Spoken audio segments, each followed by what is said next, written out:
Hello everyone and welcome back to another video from Crazy Gamer. In this video, I'm going to show you how to close doors in the Among Us game. So let's get started right away. Now, first of all, open up the Among Us game on your device, and once the game has opened up, you will be taken into the home page from which you can start various different game modes.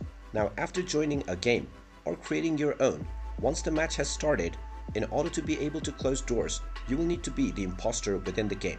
Now, if you become the imposter, your role is to kill various other players. While you do this, you also have the ability to sabotage the mission. In order to do this, just tap on the sabotage button that appears at the bottom right corner. Once you tap on this, you will find the various cross icons that you can tap on in order to close the door to that room. Just tap on the close icon and this will close the door to that room immediately. You can do this with as many number of doors, and once the timer that you'd see within each door runs out, the door will open up automatically. And there you have it. That is how you can go about on closing doors on the Among Us game. If you find this video helpful, make sure you hit that like button and subscribe to our channel if you haven't done so already. Also ring that notification bell to never miss another update from us. Thank you for watching, and I will see you again in the next video.